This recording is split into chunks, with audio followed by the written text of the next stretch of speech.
ఇది సమయం, ఓ మీరు మన్నా సమయం, ఉదయకాలపు బంగారు వాగ్దాన సమయం.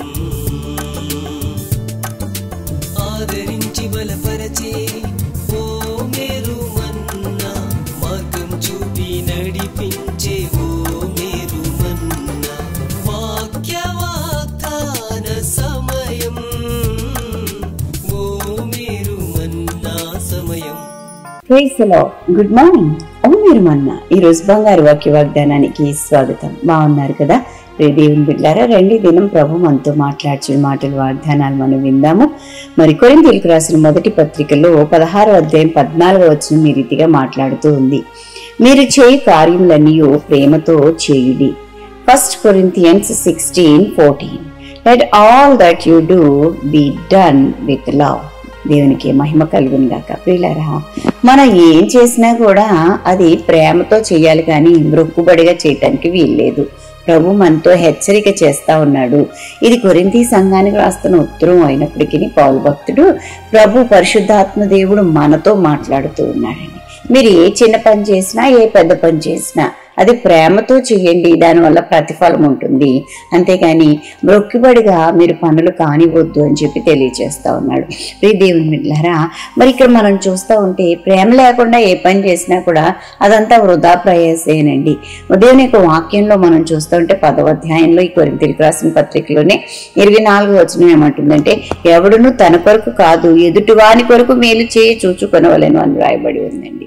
మనం ఏ పని చేసినా ఎవరో ఒకరు మేలు పొందుకోవాలి, ఎవరో ఒకరు దీవించబడాలి అనే రీతిలో క్రైస్తవ బిడ్డలుగా, విశ్వాసులుగా మన యొక్క జీవితాలు ఉండాలని చెప్పి మనవి చేస్తూ ఉన్నాను. అందుకే కొరింథీయులకు రాసిన మొదటి పత్రికలోనే 13వ అధ్యాయం అంతా చూస్తూ ఉంటే ప్రేమను గూర్చి, ప్రేమతో ఏం చేయాలి, ప్రేమతో ఉన్నప్పుడు మనం ఏం చేయకూడదు, ఎలా ఉండకూడదు అన్న విషయాలు చక్కగా వివరించబడుతూ ఉన్నాయి. దేవుని బిడ్డలారా, మనం కాల్చబడ్డానికి మన శరీరం అంతా కూడా ఇచ్చినప్పటికీ, మనుషుల భాషలతో, దేవదూతల భాషలతో మనం మాట్లాడినప్పటికీ ప్రేమ లేని వాళ్ళమైతే వ్యర్థులము అని చెప్పి వాక్యం ఖచ్చితంగా మనతో మాట్లాడుతూ ఉందండి పిల్లరా.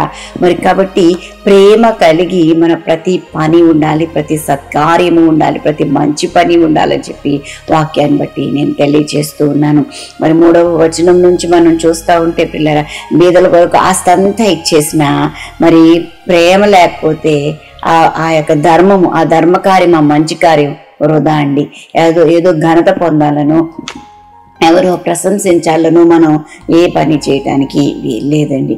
4వ వచనం నుంచి 7వ వచనం వరకు చూస్తే మరి ప్రేమ కలిగి ఉంటే ఎలా ఉంటాము, ఎలా ఉండమన్న విషయాలు చక్కగా చెప్పబడుతున్నాయి. ఒక 7 విషయాలు అందులో రాయబడి ఉంది. ప్రేమ లేకపోతే ఎలా ఉంటాము, ప్రేమ ఎలా ఉండదు, ఎలా ఉంటుంది అన్న విషయాలు చూడండి. అంటున్నాడు కదా, ప్రేమట దీర్ఘకాలం సహించుకుంటుందంట, ప్రేమ దయ చూపిస్తూ ఉందంటండి, ప్రేమ అన్నిటినీ తాళుతుంది అంటే అన్నిటినీ కప్పుతుందండి. ఎవరు ఏ తప్పిదం చేసినా కూడా మనం వారిని ప్రేమించినప్పుడు పిల్లరా, అది ఇతరులకి హంగామా చేసి చెప్పమండి, దానిని కప్పిపుచ్చి వారికి బుద్ధి చెప్పి వారిని సరి చేస్తామండి. అన్నిటినీ తాళుకుంటుంది, ఓర్చుకుంటుంది. మరి దేవుని యొక్క వాక్యం అన్నిటినీ ఓర్చుకుంటుందట, అన్నిటినీ నిరీక్షిస్తుంది, అన్నిటినీ నమ్ముతుందట. ఇది ప్రేమ చేసే పని. అంతేకాని అది మత్సరపడదట. ప్రేమ మత్సరపడదు అంటే అసూయపడదు. ప్రేమ కలిగి ఉన్నామంటే మనం నిజంగా ప్రేమే చూపిస్తాం, కానీ అసూయ, ద్వేషం ఇలాంటివన్నీ శరీర కార్యాలు మనలో ఉండవండి. డంబంగా ప్రవర్తించదట, ఉప్పొంగదటండి ప్రేమ. దేవునికి స్తోత్రం కలుగుగాక. అమర్యాదగా నడవదు, కోపపడదు, అపకారం మనసులో ఉంచుకోదు, దుర్నీతి విషయమైన సంతోషపడక సత్యం విషయంలో సంతోషిస్తుందని చెప్పి ఇలాంటి మాటలన్నీ కూడా ఇక్కడ వ్రాయబడి ఉంది. కాబట్టి పిల్లరా, 7 విషయాలు మంచివి, 7 విషయాలేమో చేయనివి ఉంటుందంట. ప్రేమ ఎట్లా చేస్తుంది, ఏమి చేయదు అన్న విషయం ఇక్కడ మనకి స్పష్టంగా ఈ పత్రికలో రాయబడి ఉంది. మీరు అంతా చదువుకోండి, తెలుస్తుంది.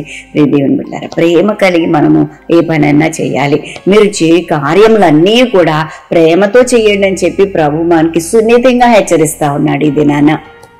కాబట్టి దేవుని యొక్క వాక్యాన్ని మనం విందాం, దేవుని యొక్క వాక్యాన్ని మనం హృదయంలో భద్రం చేసుకుందాం ప్రియులరా. ఆ వాక్య ప్రకారంగా నడుచుకుందాం. ఎందుకంటే వాక్యమే ప్రేమ అండి. దేవుడే ప్రేమ అండి.